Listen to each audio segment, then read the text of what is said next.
Hello friends, मेरा नाम है शशांक सिंह और आप देख रहे हैं मेरा यूट्यूब चैनल। तो आज का टॉपिक है हमारा क्लाउड्स। तो हमने अब तक कंडेंसेशन पढ़ा, उसके बाद हमने किस किस तरीके से क्या क्या फॉर्मेशंस होते हैं इसी के छोटे स्टेप, जैसे कि हमने फॉग, मिस्ट, ये सारी चीजों को अच्छे से समझा लास्ट वीडियो तक। अब हम लोग क्लाउड्स के बारे में पढ़ेंगे।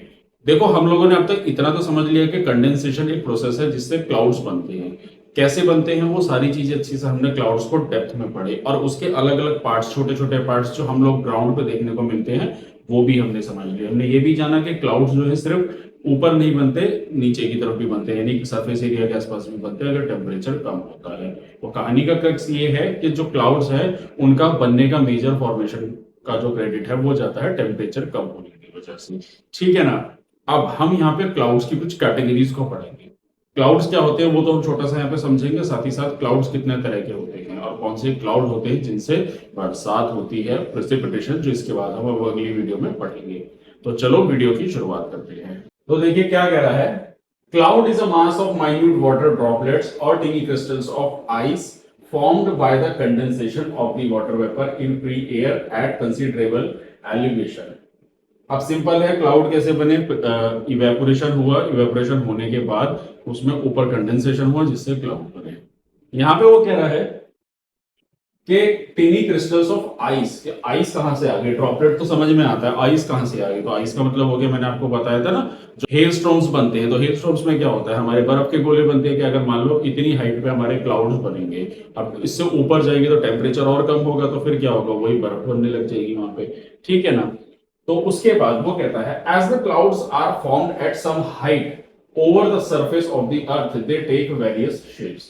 तो जैसे जैसे कहने का मतलब है कि वाटर वेपर जो हो रहा है, यानी कि जो इवेपोरेशन हो रहा है, वाटर वेपर हवा के साथ जब ऊपर मूव कर रहे हैं, तो जैसे जैसे हाइट पे चलते चले जाएंगे, जहां जहां उनको पार्टिकल्स मिलते चले जाएंगे। मान लीजिए ये एक ऊपर ऐसे मूव कर रहे हैं, अब रास्ते में मान लीजिए कुछ पार्टिकल्स मिल गए, उन्होंने न्यूक्लियाई मिलने, उन्होंने रोक के एक बादलों का स्टेप बना दिया, फिर और ऊपर गए, फिर एक बादलों का अलग से लेयर बन गई। तो बादलों की ऐसे अलग अलग लेयर्स देखने को मिलती है हमें। अब कौन कौन सी कैटेगरीज है, चलो पढ़ते हैं। देखो 4 कैटेगरीज है, सर्स, क्यूमुलस, स्ट्रेटस और निम्बस। एक एक करके समझते हैं। पहला आता है cirrus. Cirrus cloud are formed at high altitude. सबसे ज्यादा हाइट पे यही वाले होते हैं, सबसे ऊपर जो होते हैं 8000 से 12000 मीटर के around. They are thin and detach clouds having a feather, they appearance white in colour. सफेद कलर के होते हैं, सभी ने देखे तो सबसे ज्यादा हाइट पे होते हैं, लंबे लंबे आसमान में फैले होते हैं, उन्हीं को हम लोग कहते हैं सर्स क्लाउड्स। ठीक है, बेसिक क्लाउड होते हैं, सबसे ज्यादा हाइट पे होते हैं। ठीक है।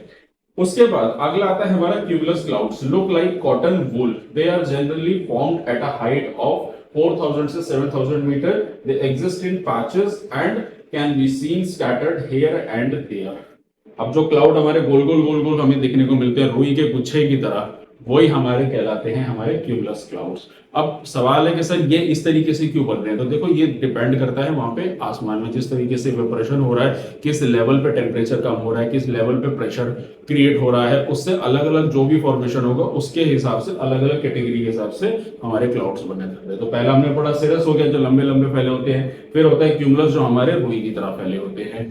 अगला आता है हमारा stratus. Stratus, these are layered clouds. Layered का मतलब हो गया ये एक लेयर्ड की तरह पैचेस में बहुत लंबे आसमानों तक फैले होते हैं। ठीक है, एक लंबा एरिया को कवर करते हैं, covering large portion of the sky. अभी जो बताया, these clouds are generally formed either due to loss of heat or mixing of air masses with different temperature। अब इसका क्या होता है ना, these clouds are generally formed either due to loss of heat। अब heat क्या होता है कि वहां पे पहुंचते पहुंचते हीट खत्म हो जाएगी, तो क्या होगा, वो दूर दूर दूर दूर दूर तक अपने आप फैल जाएगा। वहां पे फ्रिक्शन नहीं क्रिएट हो रहा है, ठीक है, कोई मूव नहीं करा रहा, तो वहां पे क्या होगा, धीरे धीरे धीरे धीरे धीरे धीरे एक जगह पे फैलते चले जाते हैं क्लाउड्स, जिसको हम कहते हैं हमारा स्ट्रेटस क्लाउड्स। ठीक है। तो बेसिकली अगर तीनों की कैटेगराइजेशन देखोगे तो सीधा वो शेप पे बेस्ड है, यानी कि लंबे लंबे थोड़े थोड़े फैले हुए सर्स सबसे ज्यादा हाइट पे, ऑब्वियस सी बात है क्वांटिटी कम देखने को मिलेगी। उसके बाद आता है हमारा क्यूमुलस, जो हमारे रोई की तरह देखने को मिलता है। तीसरा आता है हमारा स्ट्रेटस, जो पैचेस में लंबे लंबे फैले होते हैं, जो किसकी वजह से, just because of mixing of air masses with different temperature. अब अलग अलग एयर मासेस मिलके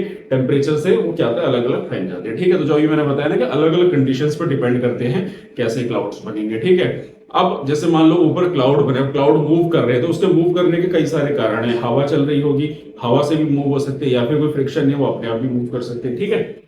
अब जो अगला हमारा इंपॉर्टेंट क्लाउड आता है वो आता है हमारा निम्बस। निम्बस क्लाउड क्यों है, देखो it is nimbus are black or dark gray. They form at middle level or very near to the surface of the earth, dense and opaque, and are shapeless masses of thick vapor. अब तक आप लोगों ने इतना तो जान दिया कि जो तीनों हमारे है ना, सेरस हो गया, क्यूमुलस हो गया, स्ट्रेटस हो गया, ये हमारे व्हाइट कलर के क्लाउड्स होते हैं। ये निम्बस होते हैं हमारे ब्लैक और डार्क कलर के। कहने का मतलब ये जो काले बादल छा जाते हैं, काले बादल छाते हैं तो क्या होता है, बरसात होती है। तो ये वही वाले बादल होते हैं हमारे।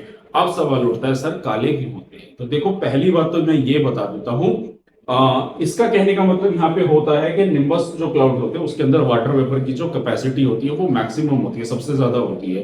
ठीक है, ये बाकी के क्लाउड्स वो होते हैं जिनके अंदर वाटर वेपर होता है लेकिन कम क्वांटिटी में होता है, बरसात होने के चांसेस कम होते हैं। काले बादल जैसे आसमान में छाते हमें लगता है कि हाँ अब बरसात होगी, तो वो काले बादल क्या होते हैं, वाटर वेपर की कैपेसिटी ज्यादा होती है। अब इसको ऐसे समझो कि मतलब वाटर वेपर की कैपेसिटी कम है, तो यानी कि जो हमारे जो न्यूक्लियाई पार्टिकल्स है वो बाकी के हमारे क्लाउड्स में कम देखने को मिलेंगे।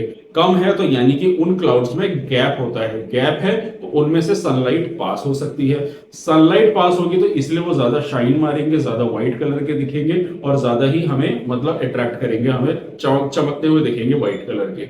ठीक है, अब डार्क वाले में क्या हो रहा है कि इसको कह रहा है ना ओपेक। ओपेक का मतलब है कि सनलाइट बिल्कुल भी पास नहीं हो रही है, यानी कि एकदम ब्लॉक कर देते हैं सनलाइट को भी, इसलिए फिर वो ब्लैक भी होते हैं ना, एकदम से पूरा उसकी सनलाइट को रोक के रखते हैं, तो इसलिए हमें काले देखने को मिलते हैं क्योंकि उसके पूरे अंदर के पार्टिकल्स जो सब उसको एकदम सनलाइट को ब्लॉक कर देते हैं, जिसकी वजह से क्योंकि हम आसमान में जो भी कलर देख रहे हैं, चाहे वो बादल हो, हम रेनबो हो, कुछ भी देख रहे हैं, उस कलर का जो मेजर रोल अदा कर रहा है वो अदा कर रही है सनलाइट। अगर सनलाइट नहीं होगी, रात को आसमान क्या होता है, सारा काले तो देखने को मिलता है हमें, ठीक है, दिन में नीला देखने को मिलता है। फिर अगर जैसे मान लो सूरज जब उगता है तब रेड रेड देखने को मिलता है, डूबता है तो पीला पीला देखने को मिलता है। तो ये सब चीजें क्यों होती है, ये सनलाइट की वजह से होती है।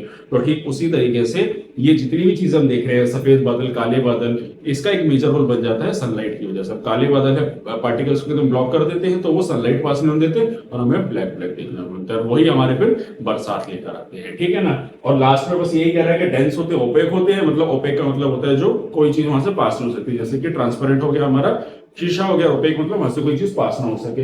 And are shapeless and masses of thick vapour, और बहुत ज्यादा वाटर वेपर होते हैं इसीलिए वो बरसात कराते हैं। ठीक है ना, तो ये थी क्लाउड्स की कैटेगरी जो मैंने आप लोगों को इस वीडियो में बताया। तो आई होप चैप्टर काफी हद तक अब कवर अप हो गया है। अब अगली वीडियो से हम लोग अब पढ़ेंगे अब इन क्लाउड से कैसे बरसात होगी, यानी कि हमारा जो तीसरा पार्ट है, यानी कि इवेपोरेशन और कंडेंसेशन हमने पढ़ा। कंडेंसेशन को हमने बहुत डेप्थ में पढ़ा कि क्लाउड्स कैसे बनते हैं, क्लाउड्स की क्या क्या कैटेगरीज होती हैं। अब हम पढ़ेंगे प्रेसिपिटेशन हम अपनी अगली वीडियो से। तो आई होप टॉपिक आपको अच्छे से समझ में आ गया होगा।